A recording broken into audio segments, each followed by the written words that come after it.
Welcome to another episode of The Deeper Pulse. We're in the final few weeks of the Culture series, which is scheduled to wrap just before the holidays, continuing with a closer look at capital C cult dynamics.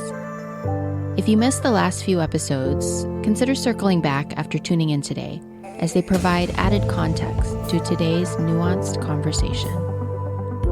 And just another quick reminder that bonus combos are still dropping regularly over on Patreon. If you'd like to gain access to Deconstructing Dogma extras and show your support for this work, head over to patreon.com/The Deeper Pulse to learn more. Okay, let's get right to it. The stories and opinions shared here are based on personal experience and are not intended to malign any individual, group, or organization.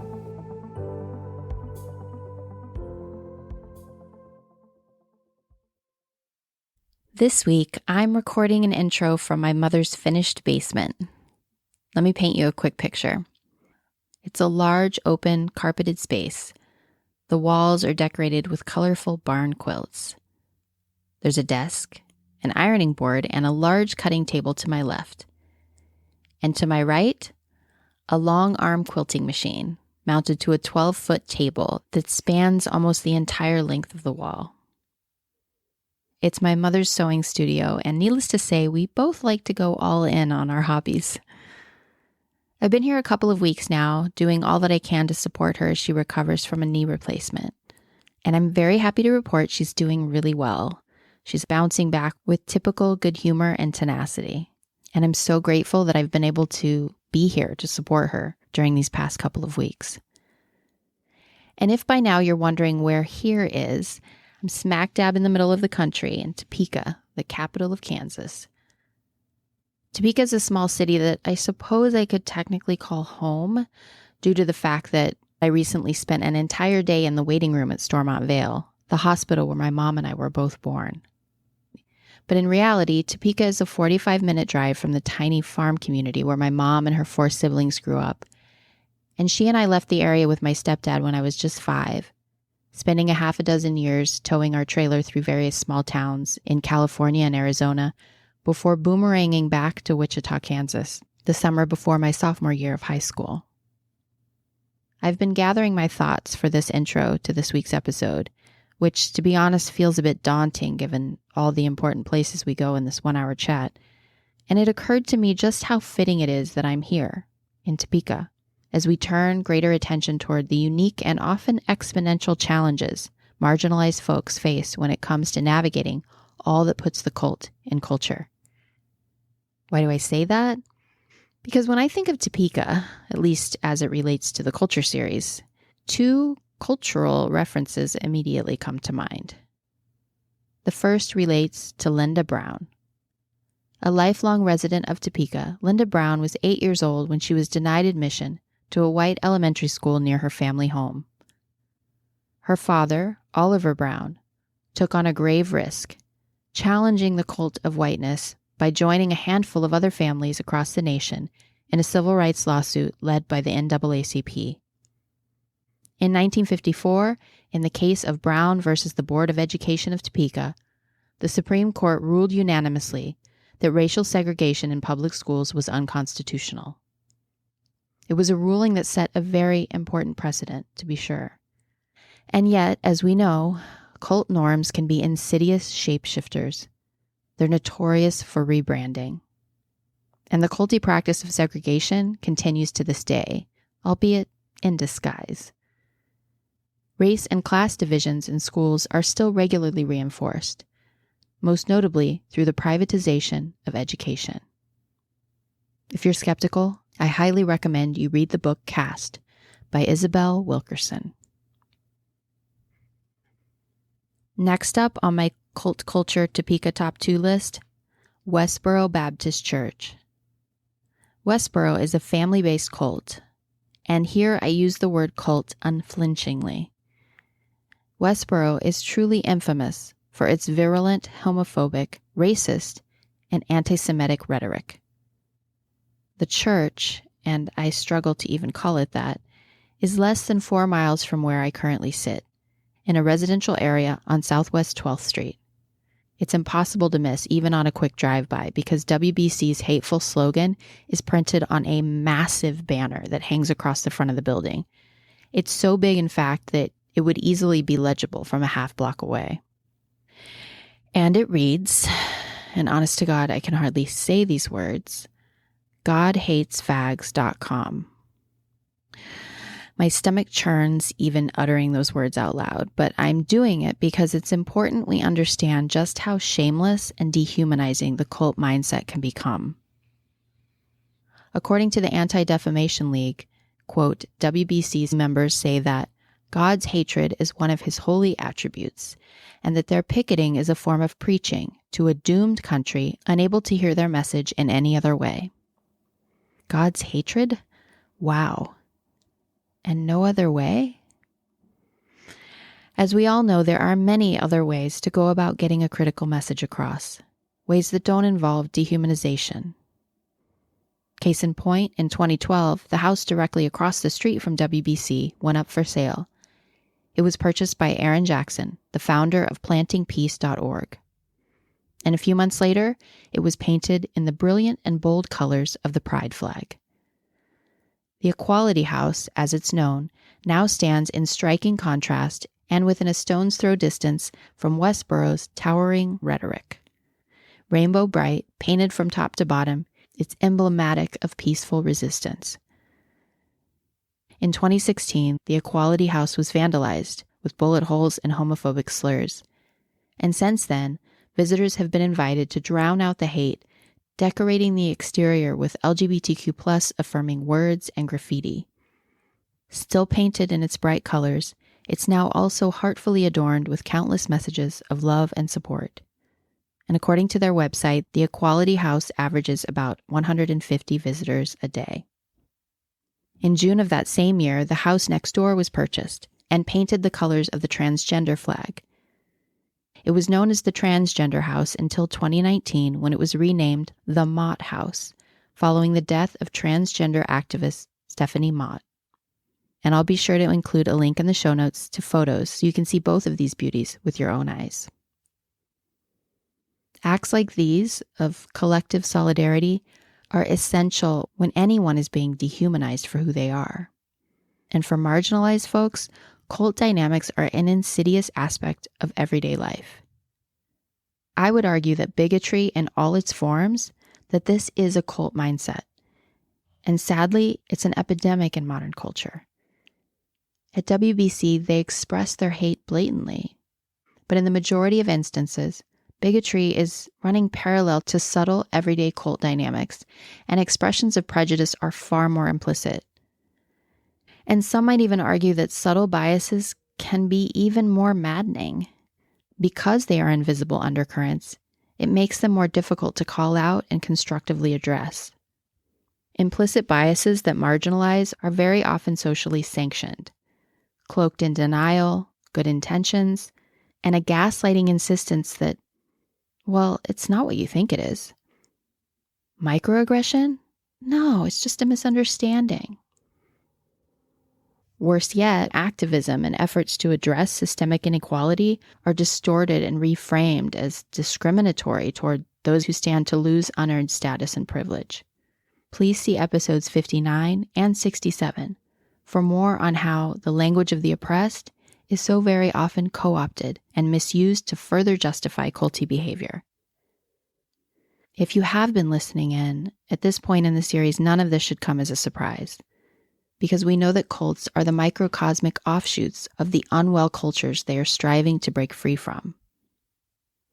In a recent Facebook post, somatic specialist and recent guest of the pod, Magdalena Weinstein, reminds us, quote, "The most vulnerable population to propaganda, charisma, persuasion, and indoctrination are those of us who have a history of complex and developmental trauma."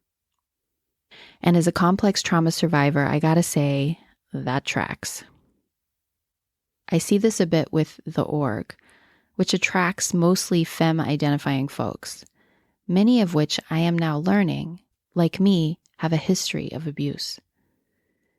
If you're not familiar with the org, it's an alias I use for the mind-body fitness practice I was once a part of, that many of my guests and I have been critiquing since the launch of the Culture series.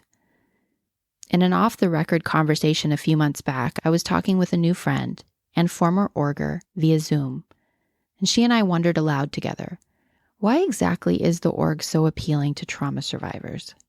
And she observed how the practice provided so many of us an opportunity to finally, safely re-inhabit our bodies, movement in a safe space, offering profound healing for those of us who were recovering from emotional and/or sexual abuse.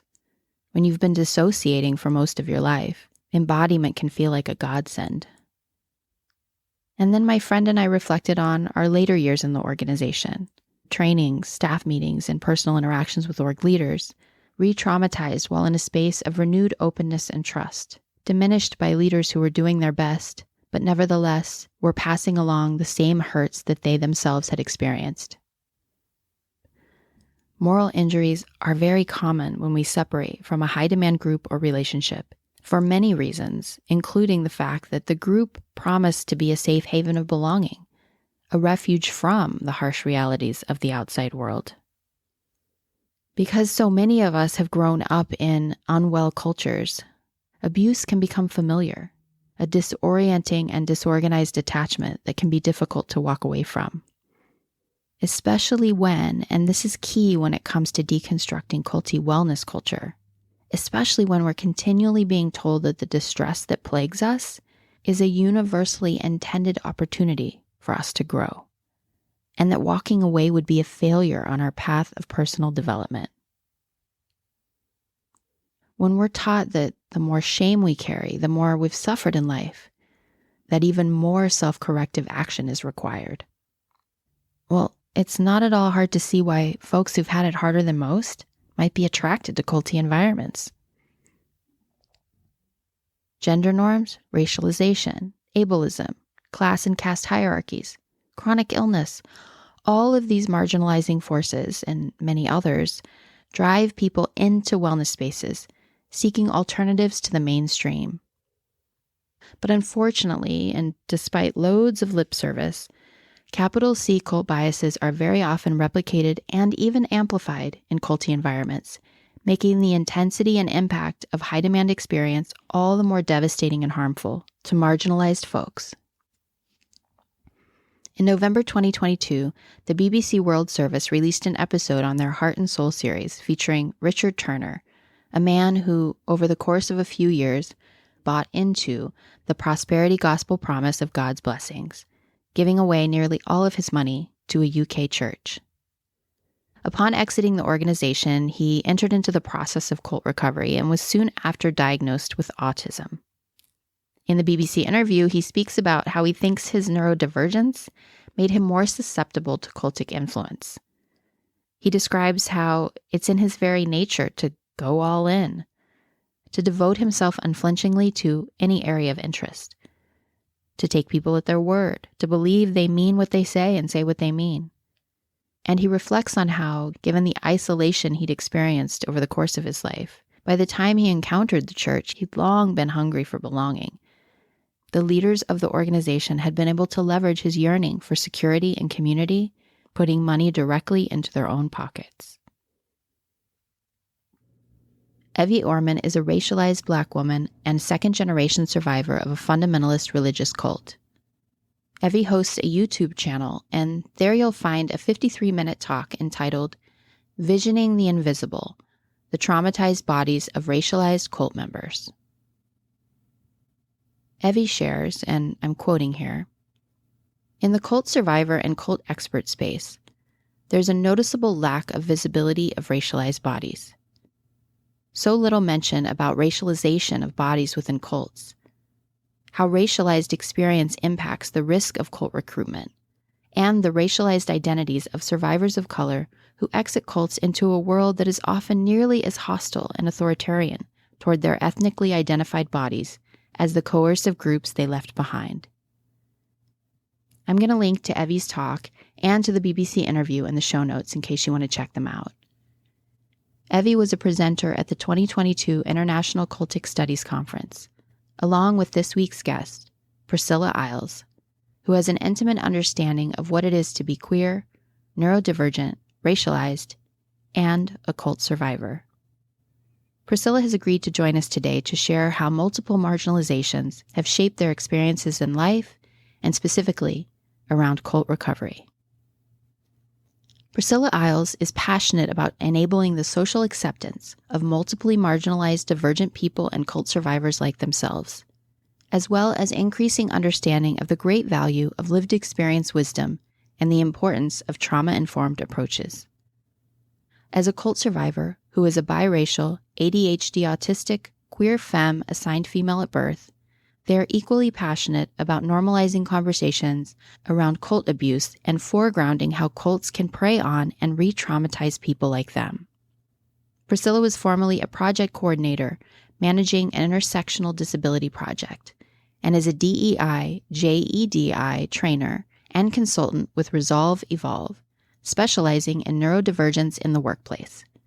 As an intersectional neurodiverse cult awareness advocate and activist, Priscilla has spoken at various major panel campaign events and written for numerous publications and organizations as a freelance writer. As a lead-in to our discussion, Priscilla shares a bit about time spent in two cults. The first of which, if you've been dabbling in the world of wellness for as long as I have, you've likely heard of. Landmark is an offspring of EST, or the Earhart Seminars Training, a large group awareness training program that operated throughout the 70s and in the early 80s. It was in the early 80s that the EST program became highly criticized for accusations of mind control, and it was labeled as a cult by many.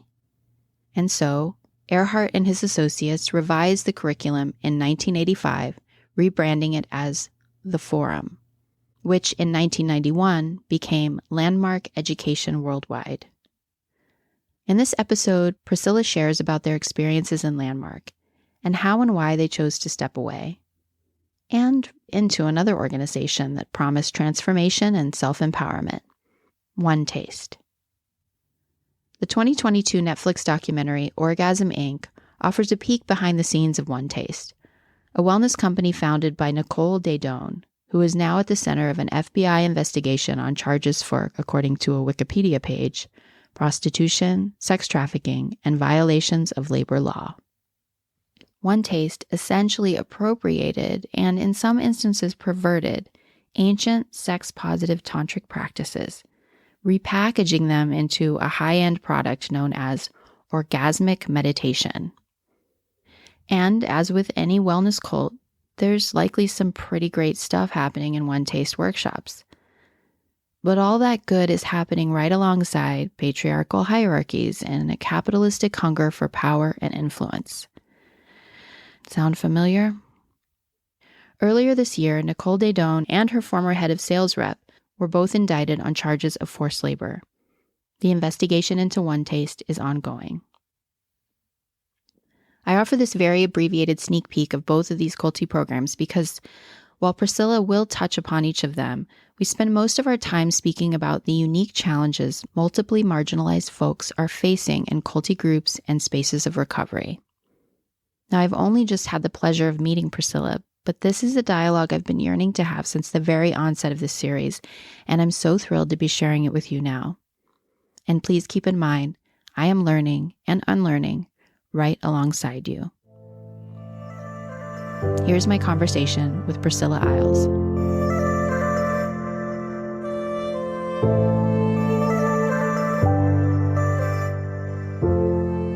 Yeah, no, it's been really good listening to your podcast and hearing the guests you've had. Really interesting conversations.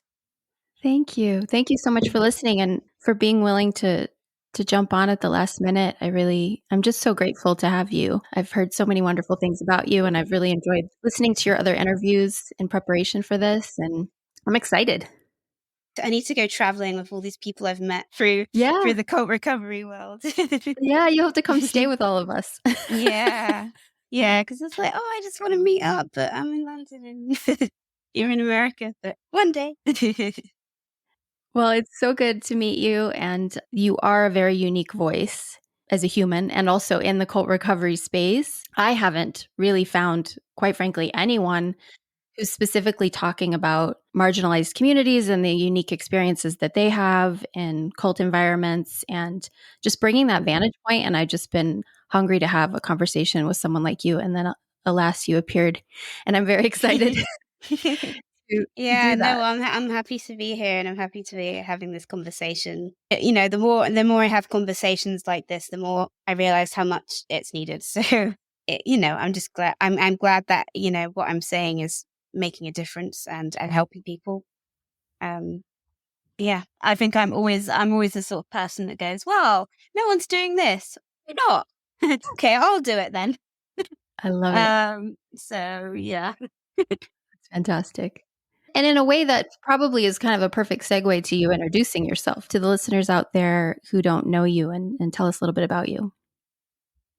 So my name is Priscilla Eyles. I like to call myself a JEDI consultant, which sounds very Star Warsy, but what it stands for actually is justice, equity, diversity, and inclusion. And I think that justice part is a really important piece because I believe in sort of the interplay between social justice work and inclusion work, because there's a lot of DI work that can be very much not about actually changing systems, but actually part of the status quo and sort Right. of very tokenizing work. So I'm really about, and I think another guest did it on your show, with Leah. I feel my activism is part of my work, and that they intermingle in ways that I think are really helpful and allows me to make connections that maybe other people don't make. So that's what I do for my sort of main job as a consultant, doing that with the Evolve consultancy. And I do sort of writing and speaking and things like that. But I call myself an intersectional, neurodivergent and cult awareness activist, or advocate. And so that's why I like what I said before about intermingling those conversations around inclusion and cult awareness and seeing the gaps, I guess, for where I've not seen them talking about social justice work in cult recovery spaces, and I see the connection so clearly. So that's how really I got into this work and my being a cult survivor as well. Can you tell us a little bit about, you said that part of the reason you do this work is you can see those connections really clearly, the intersectionality and the social justice, like where the blind spots are. And can you tell us just a little bit about your background that might help us to understand why it is that you have such a savvy sense around these things? No, thank you. So I was in two cults. I was in Landmark and OneTaste at LGAT, so in large group awareness therapy training cult, and a more of a sort of sexuality wellness cult. And after getting out of those, I started to explore my neurodivergence. Before I'd been in these groups, I didn't know about my neurodivergence, my autism and my ADHD specifically. So it took me a while to realize that I was neurodivergent, not until my late 20s, early 30s, when I went traveling. So I think about 9 months in Southeast Asia, so discovering oneself.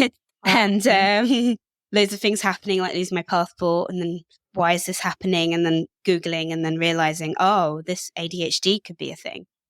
And that started me on a journey of self-discovery. And then during the lockdown, I started reading up on, I started listening to this BBC podcast about the cult that I was in, OneTaste, called the Orgasm Cult. And I'd thought about Landmark before, and I'd had these feelings of anger about the cult, like both of my experiences.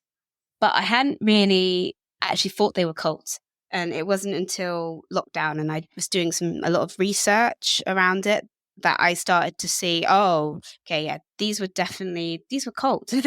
But when I was reading the cult recovery literature, I kept seeing the same things coming up. And I know this is tied to the stigma of being a cult survivor, but it was stuff around we're just normal people. It was the emphasis on being normal. It was the emphasis on anyone can be in a cult. It said something like, we're not scatterbrained kooks. And for me, that was really quite triggering, because these are sort of names that neurodivergent people like me get called on a regular basis, if you know, and that's why when people say, oh, why do you want to be labeled with ADHD or autism? Well, I'm going to get another label. I'm going to get another like ditzy, unreliable. Do you know what I mean? Yeah. So when I saw stuff like that written in the cult recovery books, I just thought, no, that's not right. I don't relate to that.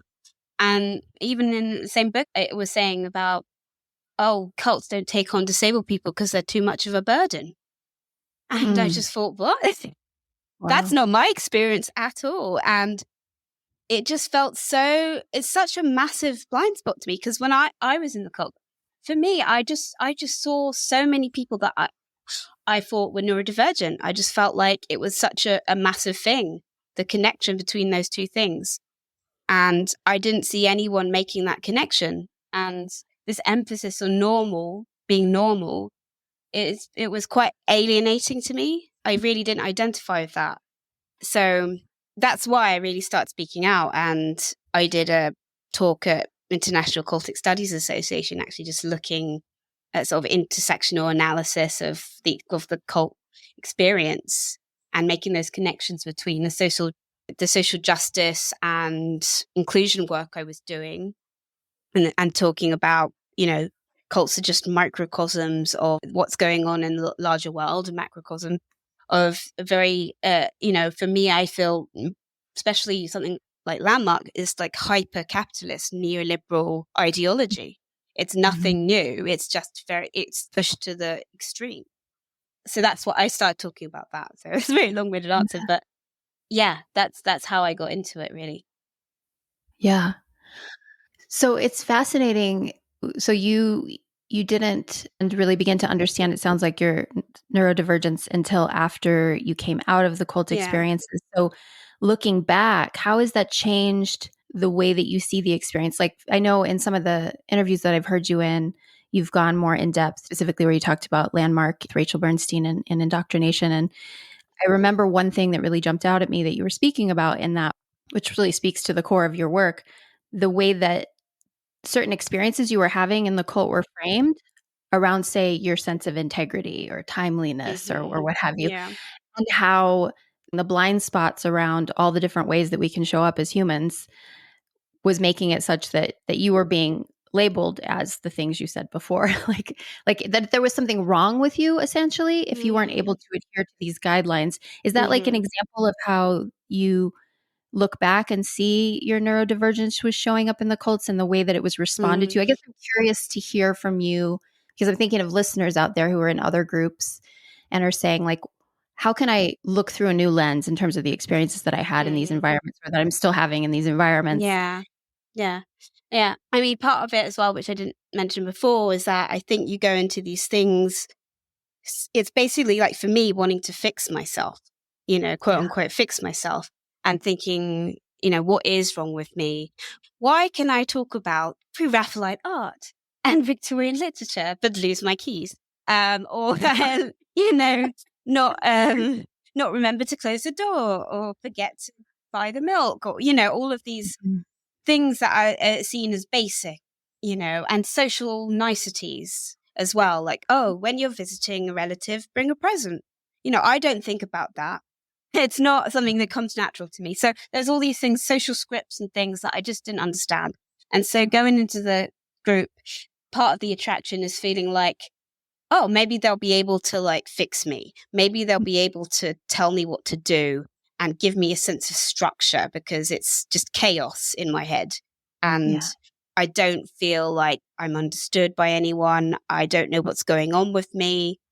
I don't know how I can help myself. And it's like this sort of learned helplessness, and wanting to almost have this group just be your guiding sort of light to, like, basically give you some sense of meaning and some sense of like that you're valuable, and that, you have some tools that you can use to sort of survive and thrive. But, I think at that point I was just trying to survive.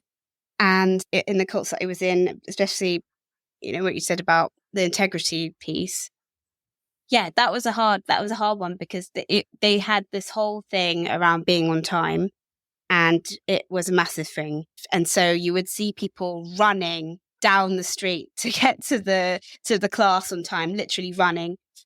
And if you were late, you had to, stand up in front of the room and restore integrity, they called it. I think there's something they did maybe in Scientology as well. I think they stole it from Scientology. But you had to, I can't even remember exactly what I said, but it was something like, I'm out of integrity and I need to restore it with everyone here, or something along those lines. And basically, it was very shaming. And it was very much turning you into someone who is like you're spotlighted because you can't actually conform and you can't actually follow the rules. And therefore, we need to highlight, how much people need to not be like this. And you need to, it's like you can't hide behind, you can't just sneak in, and no, you have to expose yourself every time you're not following their rules. So that was a big thing, and for there was a period of time where I could be on time, but then it would just go out again, and then I would feel a lot of shame about it and not knowing why I couldn't just be on time. Mm-hmm. It's a pretty stressful thing. Actually. Yeah. So it just ingrained a lot of shame that was already there, I think. Yeah. Sure. Yeah. Well, which is you mentioned before about why do I want those labels? On one hand, well, other people are going to label me if I don't, claim and own the label that fits. But also it's about, I think what I'm hearing you say also is, I feel like the taking of the label is also a way to combat that internalized shame. Like, that's not my shame. There's nothing wrong with me. It's yours. I'm giving it back to you. Yeah. And so it explains so much about myself, and finding that community. I think that was so important, actually, realizing that I was neurodivergent and finding that community. I do often wonder, if I had found out if I was neurodivergent before and found that community, would I even felt the need to go into any of these groups? Because I would have had that community. I would have had that sense of acceptance. I'm not saying everyone in the community is great. Sure. Well, like any other community, we have its issues. People can be ignorant and everything else, but to find that community within the community that is accepting and having that supportive thing of, well, I'm not alone. There are other people like me. There are other people that think like me in this way, and there are other people that struggle with the similar issues that I have. That was so key. And because, at the end of the day, I think ultimately with these groups, it's like wanting to have that sense of community and sense of belonging. Yes. And so when you're being pointed out and being made to, stand up in front of the room, you're immediately feeling like you don't belong again. That's what cults really are good at doing, is making you feel like you belong with the love bombing. And then if you go out of line, then okay, there's a threat here that you could lose this sense of belonging in community if you don't fall in line. Definitely. And I think that's what that's what makes you stay a lot of the time. Yeah. And that what made me stay. Yeah. I think you're right. That definitely tracks for me in my experience too. What, if you could describe in a nutshell, pushed you out of Landmark when you shifted away from Landmark and then you moved into OneTaste? And as I understand it, they were pretty close together, as it tends to be for most of us who are cult hoppers. Raise his hand. Yeah. What was that transition like? What was it that made you leave Landmark? And then why do you think it is that OneTaste was so appealing to you? So I really subscribe to this idea of embodied trauma and the idea of your body knowing before your mind does. And I really think with Landmark, it was really my body. It's just exhaustion, it was really just physical exhaustion. And it was my body saying, you actually can't do this anymore. Because, I was on this, what they call the Introduction Leaders Program, which is like 6 months and a half of pure indoctrination and telemarketing, basically free telemarketing. So sitting in their office and calling up people and trying to get them to register and attend events and calling up your friends. And it was relentless, and it felt like being in a prison. And I didn't want to do it anymore. And I did have one call where someone told me on the phone that their partner had died as a result of being on the forum. Oh, wow. And, that just, it really got to me. It really was like an upsetting thing to hear, and to also feel like this was on the call list. And they talk about integrity. There's no integrity there in having someone on your to call list whose partner has died as a result of your course. Yeah. And how traumatizing would that be to have people from Landmark calling you? Oh my God. And what struck me though was that she was so calm. She wasn't even angry at me. And I just felt like I would have just been, what the hell? Why are you calling? Furious, Yeah. But she just said it so calmly, and it really stuck with me.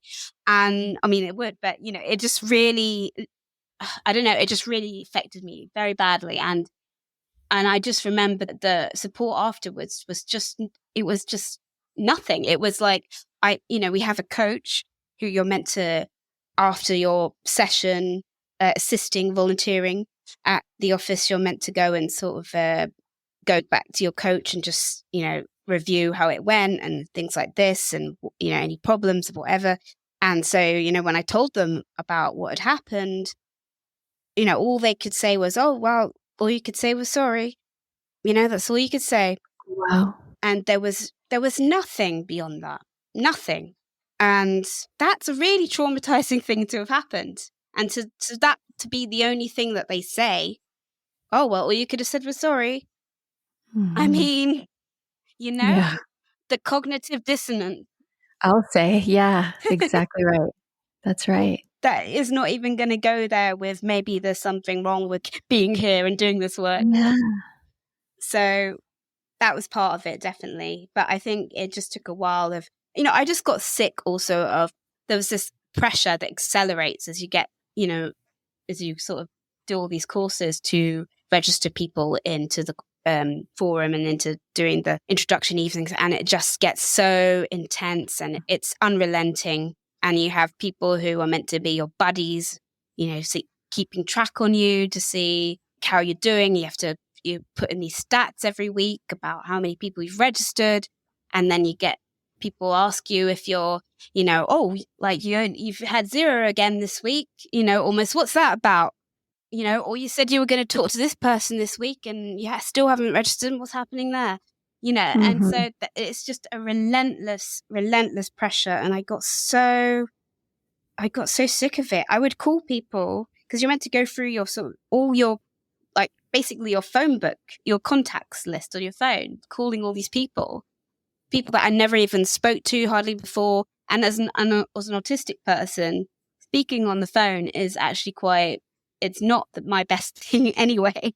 So to then have to call people up and try to sell them on this course, and people would just be, by the end of it, you're calling about Landmark again, aren't you?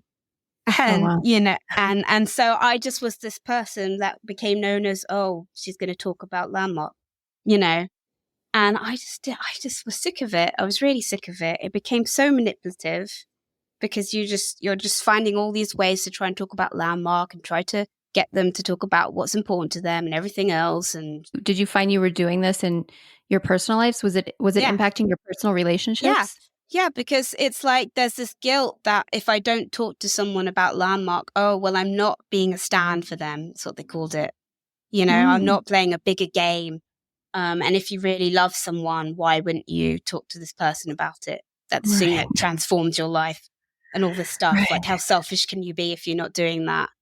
And so anyone I would talk to is like, okay, I'm going to have to try and think of a way to talk about this thing. And it's just, I didn't want to do it anymore. And after I left, I just didn't talk about it to anyone hardly because I got so sick of it. I was just had enough. It was just like 15 hours a week on top of a full-time job. And so I think it was that and everything else that I described, that just my body just being like, this is too much. And so OneTaste was all about the body, right? So you're going from this, okay, I've just completely beat down my body in this one group, so I'm going to move over here. And it doesn't feel like a lateral move at all. It feels like progression because it's like, oh, this is about the body. Yeah, exactly. It's like people described it. Well, it's a lot of people that went from Landmark to OneTaste because they said, oh, how they described it at OneTaste. Oh, Landmark's very dry, We're all about sort of, I don't know, just it's more embodied, and it's more to do with you're celebrating feminine sexuality and all this kind of stuff. And for me, I guess I was intrigued by that as, someone who was friends with at Landmark could talk to me about it. And I was just intrigued, I guess. And I think there was a lot of shame around my sexuality, and because I'm queer, I'm pansexual, and, it didn't really go down well with my family, with my mum, and it's better now, but there's a lot of shame there, and a lot of like stuff that's inherited, I think, from, my mum's upbringing and being Black in the sort of evangelical religion, and the way they treat sex, the way it's, sacred, and, don't do it outside of marriage, or it's, all of this stuff. So I had a lot there going on for me around sex, and feeling like I wasn't really in touch with my body, and I didn't feel like I could really release and like enough to like, because their whole thing is about the energy of orgasm and how it will reinvigorate you and like change your life. And I felt like I'd never even had one. Maybe I'm not even sure if I'd had one, and I'm not even sure if I could relax enough to have one. And so I think I was interested in that, and I was just intrigued, and that was the hook for me. And I went to what they call demonstration, and it's like a live demonstration where they have someone demonstrating orgasmic meditation method, and this woman is like having an orgasm in front of you, and it's just very like upfront and just very visceral. And I actually cried during that demonstration, and then the person who was leading it was like, "The orgasm is coming out of you, it's so beautiful," and all this stuff, right? Yeah. And I talked about Rachel Bernstein about that, and she's like, "Oh yeah, they're reframing your experience for you." That's what I was just thinking that. Yeah, that's right. Yeah, That's right. yeah. They're giving you the meaning. Well, that's the thing. I think that's important, just to pause to say that's a really important thing. I think that's part of these cults, is that they define the meaning for you. And when we're in this, like, living in this uncertain world, and we're like, somebody tell me what it all means, then there's sort of a relief in that, especially if you just lost a sense of belonging. You just left a group. Yeah. And you want to connect to your body, and then you go to this space and they tell you this is the way, this is the path to that connection. I can understand why that would be so appealing. Yeah.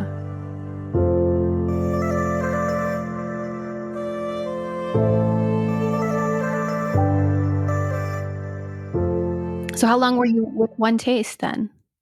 For about 3 years. 3 years. I never really entered as deeply as I did with Landmark, just because I think I'd been a bit burnt by my experience and the way I got so heavily involved. And with OneTaste, it was a lot more expensive, and I was already almost immediately wary of that, the fact that it was so expensive. And, the coaching course was about, I think it was like £10,000 or $10,000 or something. It was like the cost of doing a MA almost. It felt like, Right. And for what? To get like a little certificate that says you can work for them, and there's no sort of standard or like governing body, or it's just them. They're saying that you can do this thing. And so that was suspicious to me, especially when they're talking about how important this work is and how it's going to like change people's world and transform people's connections and relationships. And it's like, well, why is it so expensive then? If you think this work is so important, why is it only people that can afford it? Or, as I later learned, only people that are willing to do what it takes to get the money, which involves, sleeping with people who have money and all this kind of stuff, and getting out bank loans and getting out credit cards and all of that stuff. Doing Kickstarters. So that to me was too much. And I think that's when I just like, nah, I can't do this. Okay. You separated then. Yeah. And so you said after you left the cults that you started doing this research, and do you feel like have entered into this conversation, not just to center the experience of folks who've been marginalized, but also to help create a language around how we talk about these things? Because one of the things that really appeals to me about your work is, when I first started this culture series over a year ago, I put the word cult in brackets, culture, because I really had this sense, I didn't have the language for it yet. And I feel like you have a lot of the language around, this isn't a matter of there's these cults over here peripherally. It's about these dynamics that exist in our everyday cultures are just amplified in these environments. And I feel like the work you do speaks to that beautifully, specifically as it relates to these systemic issues that are ignored in the cults that then create these dynamics where the hierarchies that exist in our everyday life are just reinforced and just amplified in these environments. So I guess the question really is, can you say more about what you feel like is missing from these conversations that we're having as we're coming out of these environments? Like, where do we need to go with this that we're not reflexively going? Yeah, I think it's a bit what I was saying before. I think it's understanding that, cult survivor experience isn't homogenous, that, everyone has a different experience based on their identity, based on even their position within the group, based on whether, I guess, whether they're second generation, first generation. There's all these differences. And, there is some people do speak about a bit about that sort of difference more in terms of first generation, second generation, and how high up you got in the group. But there's no sense of, okay, but how is it different? Say, because for example, for OneTaste, I think the experience is very different if you're queer than if you're heterosexual, because the practice, it was, usually it was the man stroking and the other woman who's having the stroking. And how is that then if you're two men? Like, how's that going to work? Right. How could they even be in this group? Could they even feel like they belonged in this group?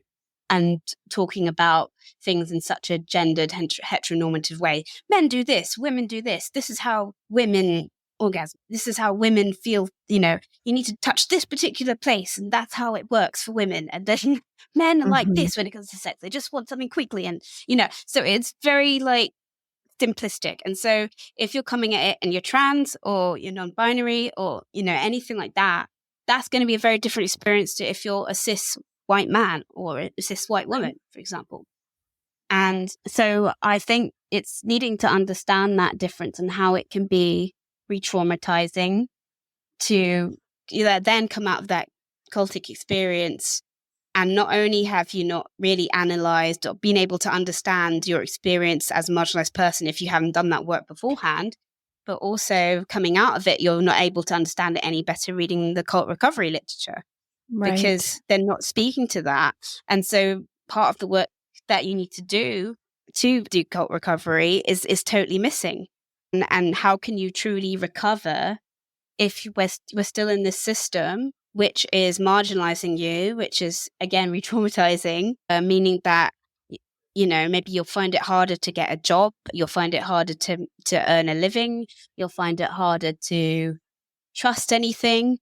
You'll find it harder to go to the police.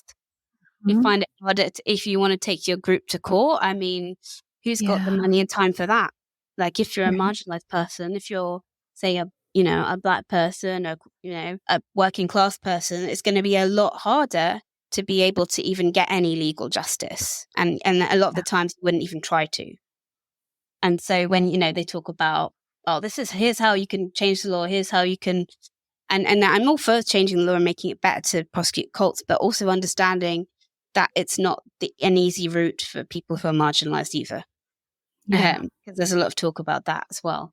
And understanding that maybe there needs to be other forms of, restorative justice, or talking about, when we talk about abolition, I don't see how it's any different from saying, look, here's how the prison system works. Here's how asylums work. Here's how... Hey, when you're segregating people like that it's just like cults. And I think it's just so intertwined with all of that conversation. And so for me, it's an easy connection to make. And we have to be able to look at those systems that we're living in if we're going to have any sense of being able to like provide for people who are marginalized, to understand that like we need to actually look at these systems because they're not helping anyone. And that's the bigger cult. If you will. That's right. Absolutely. I agree. I call them the capital C cults. Yes. I love that. Well, C and the capital C, because it's really all just, it's all tied together, which is why I was so excited to find you and your work. I'm like, you're doing this. It's so beautiful. So As someone who has come out of like the cults that I was involved in were new age wellness cults primarily. And white women in wellness was pretty much the circles that I ran in for a really long time. And yet within those groups, there were marginalized people that were made invisible, quite honestly, in those cultures. And as I am having more and more conversations with people, like unpacking our experiences, the experiences we had in the groups that I was in, I'm wondering if you have any thoughts or advice as to how to center marginalized voices more in these conversations and how to. I want to understand better the experience of BIPOC folks in the circles that I ran. And I also don't want to tokenize people by asking them to tell me. Yeah. And so I'm doing what I can to learn from BIPOC educators in lots of different arenas and anti-racism and all of that. And I also want to shift the culture that I'm creating and being a part of collaboratively so that they are inclusive and they do feel welcome. And so is it about doing the larger capital C cult work to help create new systems? Or is it about having conversations about cult survivorship as it relates specifically to marginalized people? Or is it both? I think it's both. Yeah. It's both. Yeah. I think there's some work that can be done on, say the individual level in terms of being in the cult recovery space. And, it's stuff that I've been talking about with people in terms of, for example, ICSAR and the annual conference. And, how could that actually have a more intersectional approach? Yeah. Instead of just having a whole roster of white people, for example, how can we actually platform marginalized survivors and look at that and have a more social justice, anti-oppression lens and understand how it's all interconnected, and actually maybe have speakers from outside of the usual, because, I feel like when you get into a sort of group like this, which can be seem quite small, it does seem like the same speakers and the same people get called to speak on all the podcasts, all the events and everything else.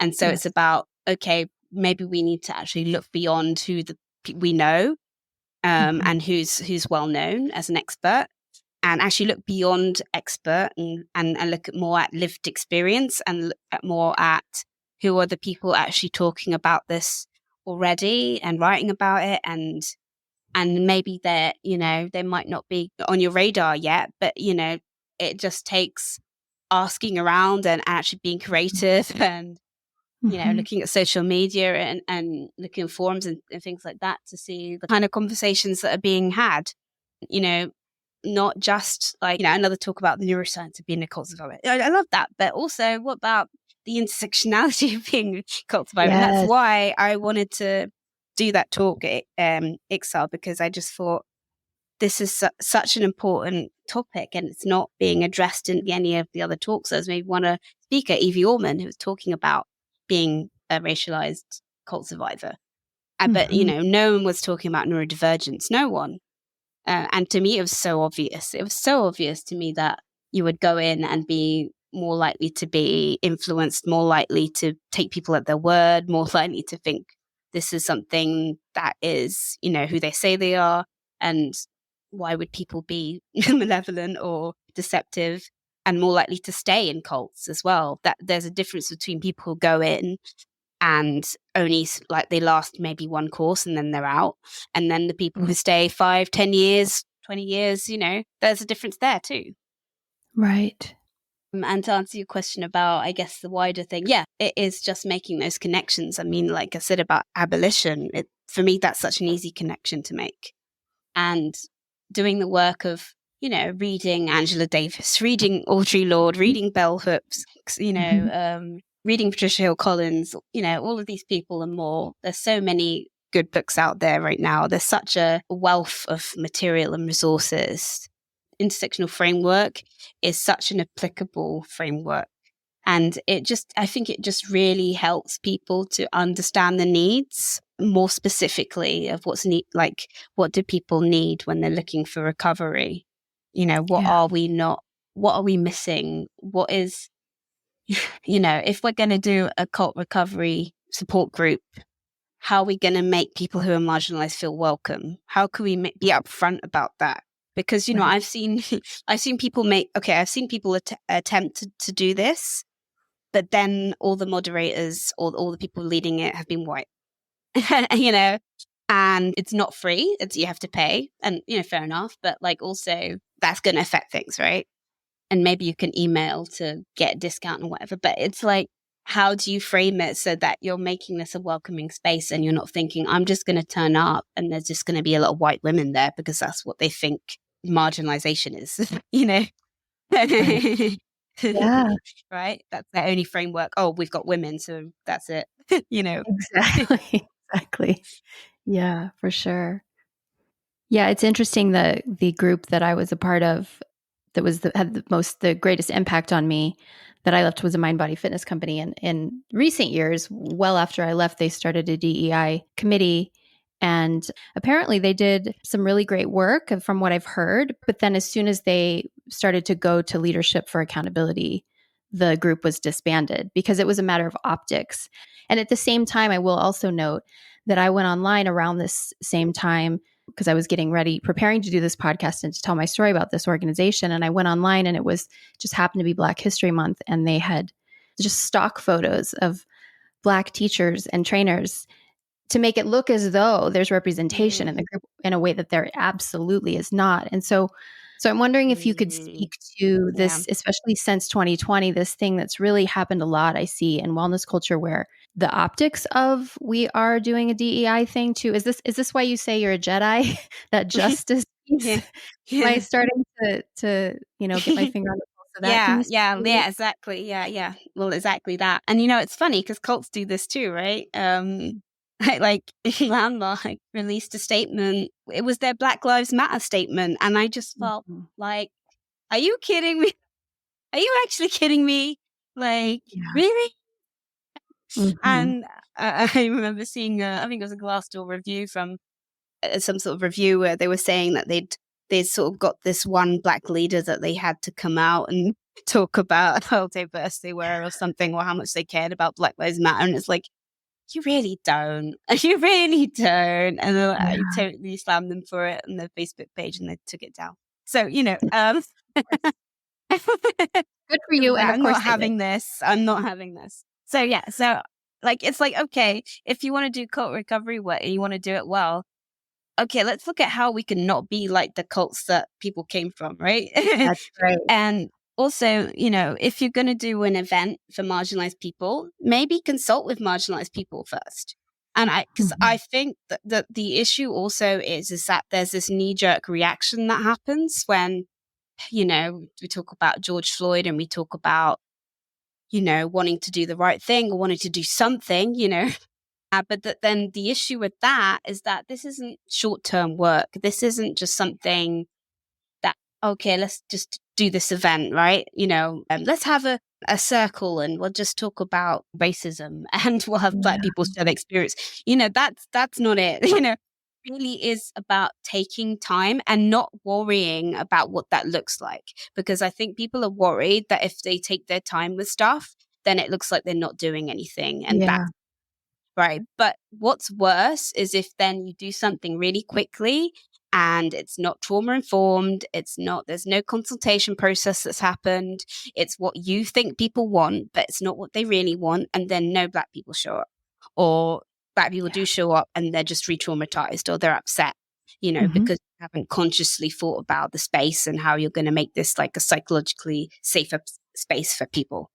So it takes time. It can involve making a lot of mistakes on the way. But if people have your trust and if people see that you're really trying and you're really trying to do this work well and conscientiously, that goes so far. That really goes so far in having people on board with you. But you need to gain people's trust first. I think doing some quick event is not it's gonna just make people cynical. That's what it is. Because it's like, well, you're just doing because, you know, you're jumping on board and like you feel like you have to do it now, otherwise you look bad. You know, and people are very wary of that. Very wary. I'm wary of it. So As you should be. yeah, it's like it really does take a long time to actually get to that place where you gain people's trust and you're doing deep work that's not just tokenistic, you know, and that involves yourself and your own biases. Mm-hmm. It's a long answer, but well, that's a beautiful answer, though. It's the right answer. It's a beautiful answer, and that even me using the word right, it's the right answer. It's funny because it leads into this next question, because I wish I had chosen different words. I think you listened to the conversation I had with Elia Aaron Lennon on decolonizing identity, and this word decolonize. What do you have to say about this word decolonize and how it fits into this conversation?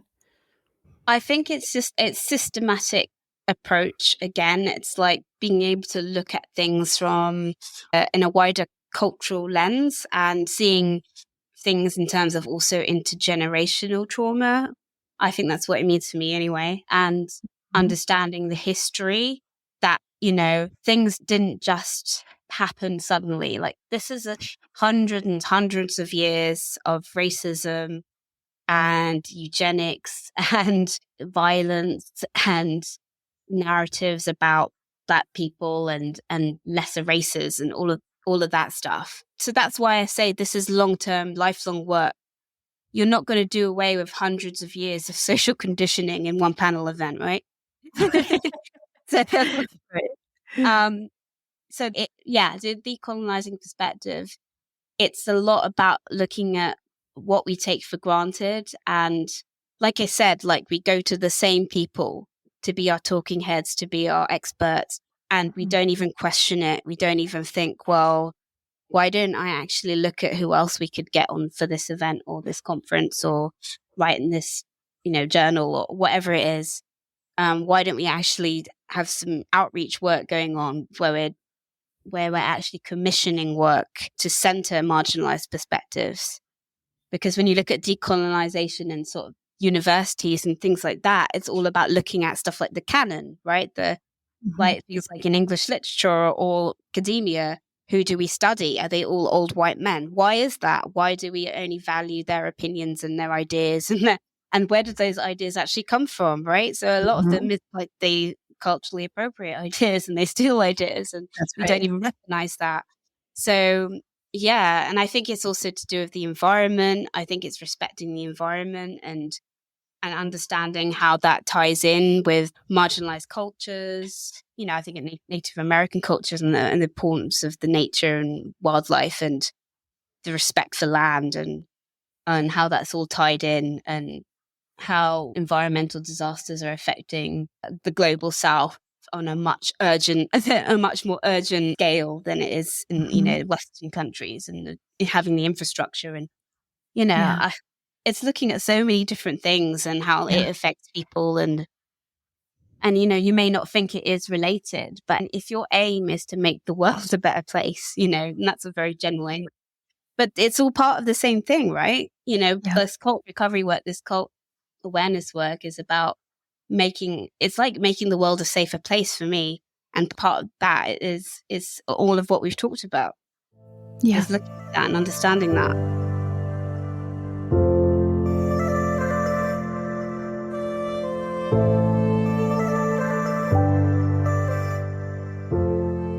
I feel like it kind of circles back to the neurodivergent piece, because if we're looking to decolonize, we're talking about intergenerational trauma. We're talking about imprints that live within us all, that we're reenacting, these cultural scripts that we're reenacting over and over and over again. And so I just can't help but notice that even the word neurodivergent is like divergent. We need to do differently than the norm. And, like you were talking about in the beginning, like this sort of idea of the normal being positioned as better in the hierarchy, when in reality, the normal, in many ways, I guess I would argue, is more prone to repeat the same patterns, and that folks who think and move differently and look differently and don't fit those idealistic norms as established by white supremacy and eugenics and all that BS are actually more equipped to create change in the world, I would argue. So how do you think neurodivergence, since we're talking micro, macro, like the micro of the neurodivergence in your life and taking a more neurodivergent approach to this collective change, do you see a parallel there in terms of how we can do differently? Yeah, definitely. And I think actually it's my sort of this autistic ADHD neurodivergent thinking that enables me to make those connections for me quite easily. Yes. for me, I am looking at, I hate to use the word pattern seeking because I feel like that's such a autistic stereotype, but in one sense, what it is true. I like to seek these connections between different modalities and understand how they can help each other and complement each other. And so I think if you're doing things in a divergent way, you're looking to so many different things for inspiration, and you're able to draw from so much. And I think when you have so much to draw from, that makes the work more rich. It makes it more meaningful. It makes it more welcoming. It makes it more just interesting. I think it's just much more interesting. It's much more interesting, if you're working in this cult recovery field and all you're reading it is like books about cults, you're going to be limited in your knowledge. You are. And I think the fact that, I do this reading around intersectionality, around, whatever it is. I'm reading Women, Race and Class at the moment by Angela Davis, and it's absolutely amazing. But, making all these connections between historical racism and then the way people get into cults and the way they try and seek belonging there when they haven't had belonging in the world. And, that divergent thinking of like, I can connect these dots. Yes. And I can see how this will help each other and how this reinforces another and everything else. And it's just being able to point out stuff that it's like, well, why aren't we talking about this? One of the things that I noticed was the way we talk about cults that have a Black majority membership. And I look at that and I think, why are we treating them as if either they're sort of radical political groups or they're just sort of fringe religions? What is that like makes us shy away from even naming them as cults? Is it something where we think we're going to be called racist, or that's just how Black people are, or what is that? Because I've noticed that a lot is that people shy away from it, and then they call groups like Move, oh, they're just Black radicals, or Nation of Islam, they were just helping Black people. They were cult, they're cult. And I find that just really interesting. And for me, maybe that's my neurodivergent way of thinking. It's just like, why aren't we talking about this? And I have to speak out about stuff like that because it's like, it's a bugbear. Otherwise, Yeah. and other people might just let it go and they might just be like, oh, okay. But me, I'm like, no, why are we talking about this? That's weird. What's that about? And it's that kind of thinking that will make you sort of want to look into that and research stuff further. And yeah, I think it's being curious, basically. Well, I'm glad that your brain works the way it does because I find it so fascinating and I'm learning a lot. Is there anything in terms of this beautiful mind of yours and the way that it's making these connections that we might not otherwise see? Is there anything that you wish that I had asked you that you want to talk about that you really think needs to be present in this conversation that we haven't really touched upon? Yeah, I do want to say something about victim blaming because that's a piece that I think it's such a common thing about cults that I've noticed. And when people talk about the stories that I've read, and it seems to be such a massive thing as victim blaming. And that's why I think part of the reason why I feel like the experience of something like Landmark was so harmful is because, if I hadn't done the work myself to look into what does racism actually mean, because, I didn't really understand before going into this group. I kind of thought like other people might think, oh, it's just some ignorant people, and that's usually classist as well. It's usually people say ignorant working class people or, things like this. And I had a very limited view of that. And actually, it was my book group who we started reading Rennie Ideology, and I started to understand a lot more and actually just was like, okay, there's all these authors and people that I haven't even read because I hadn't connected that part of myself before.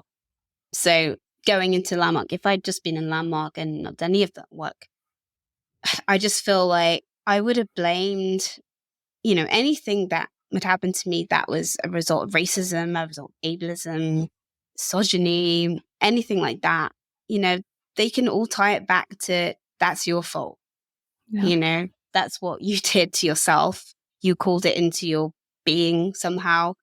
you have to take full responsibility for that. Which is why I found their Black Lives Matter statement so laughable as well, is there's no conversation around actually how do we allow for and acknowledge things that are actually beyond our control, because it seems to be all about, the appeal seems to be all about giving people this sense of you have control over your life, and that includes full responsibility for anything that happens to you, which is then that double-edged sword of anything bad, that's your fault. So you can't criticize us if we say something that could be actually quite racist, or, again, victim blaming, saying, oh, if you have sexual abuse, that's your fault, So I think that's another point to understand why it can be so much more harmful than, maybe if you're a cis white man, or and you don't have to really think about these things like you should, but like maybe you don't have to as much. You don't have to worry about that. And so it ends up with a lot of internalized bigotry. And that's there already, but these cults can really exacerbate that and really make that worse. And you start to you gaslight, and even say race light yourself, which is like, oh, I'm just being too sensitive. If something racist happens, because I find myself doing this even now. Was that racist? Is that just me? Am I being too sensitive? Did they mean that? I need to check this with someone else. Is this racist? Because we're so used to feeling like, especially with the neurodivergence piece, and it's why intersectionality is so important. This understanding is the way that marginalizations impact on each other. Is like you can go from feeling like, oh, this is because I'm autistic, or because I'm ADHD, I'm just too sensitive. Or is it because, I'm overly sensitive and I've been taught to feel like, everything is just racist. Maybe I'm just being too much here. Or, like there's so much of like, which part of you are you attacking? Or what part of it is my sensitivity, my rejection sensitivity, or just my sensitivity to any injustice, or, so you're already halfway there when you get into cults, because cults are like there to sort of confuse you and make you doubt yourself. But you're already doing that before you even get in, right? When you're coming from this marginalized perspective. And so half of the work is already done for them, and they're just building on top of that. That's right. I'm here because I'm broken, and you're going to help me fix me, because it's always about me. It's never about the systems around me. It's all about me. Exactly. And that's what the appeal is like, oh, you're going to give me this sense of control, and you're saying that my thoughts are not real, and you can create your own story, and that's great. But, if you ever try to talk about racism or how hard things can be, well, don't be a victim. That's your victim story. That's right. You don't want to be a victim. Yeah. I have yet to meet a cult survivor from any group where that's not like one of the number one techniques, where that's just, it's hammered in. I mean, it's part of, that gaslighting of ourselves. The cult leader starts to live inside of our own minds. It's like they condition us to such a degree where we don't even need them to gaslight us. We're doing it to ourselves day in and day out. Yeah, exactly. And it's hard to undo that work again. Like I say, if you're then not looking at the racism part and the everything else part, the multiply marginalized experience, it's really hard to undo that completely if you're not looking at that. And the socioeconomic piece, because you were talking about class in terms of the intersectionality. But I know for me, when I was in a cult environment, and there was a lot about law of attraction and sort of new age prosperity gospel, and my inability to manifest the wealth and abundance that I was being promised based on these exercises. And I was struggling so much financially. And there was just this continual thing where I'm comparing myself to people who have disposable income, who systemically were set up in a different way than me. They came into this with more. Then I'm shaming myself. It's clearly about me. Yeah. What is your negative conversation about money, Candice? Yeah. What's that about, Candice? Let's look at that. Wait, were you in my group? Good. Oh my God. So good.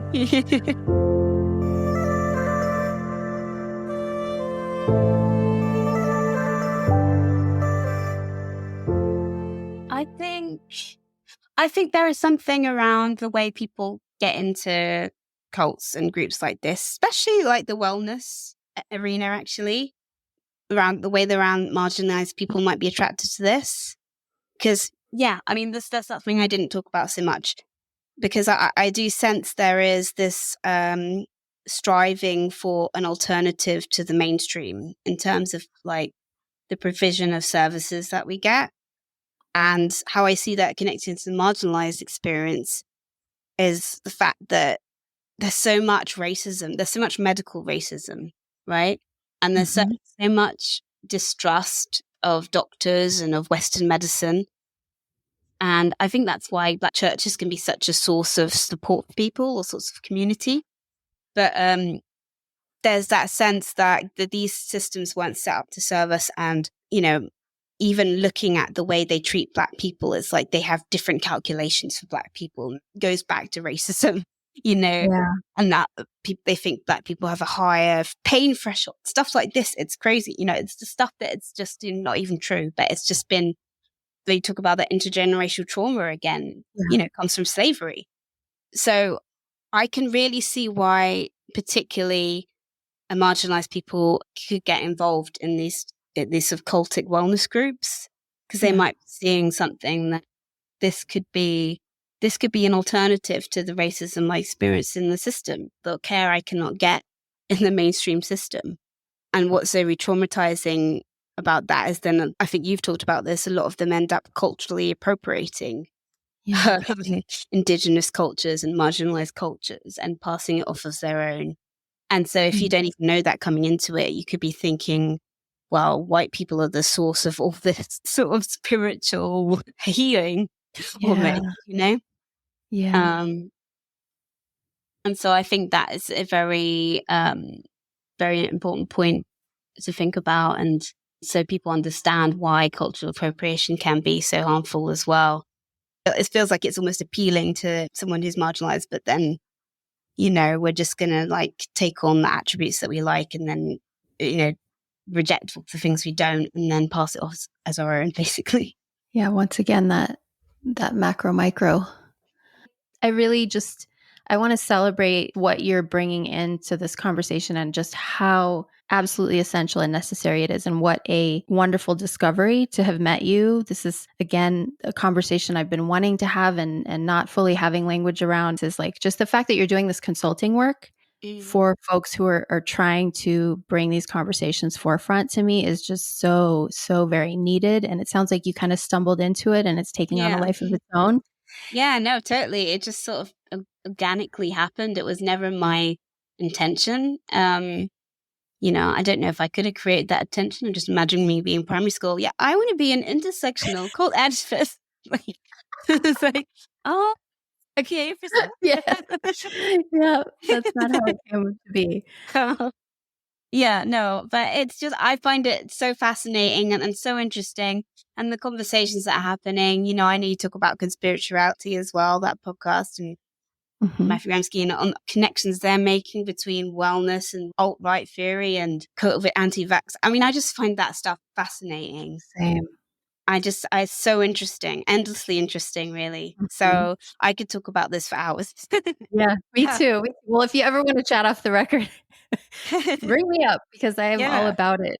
Yeah, no, I'm happy to be a resource. And I think some people, you know, might say, oh, like, I don't want to bother you with this or anything like that. But, you know, it's like, it's work that I'm really happy to do. And I think as long as the point is not being extractive, right? It's like being mutually supportive. And that's good. That's the good work to do, you know, and people will know when it's extractive, I think. But when you meet someone who's that, you know, have that same sort of wavelength and you're working towards the same goals, then it doesn't feel like work as much. You know, it just feels like something that you want to do anyway, you know, and great, you could get paid for it. You know, and great. Yeah. And I will ask for the money I'm valued for. Yeah. Absolutely. Absolutely. So speaking of that, how can people find you, stay connected to you?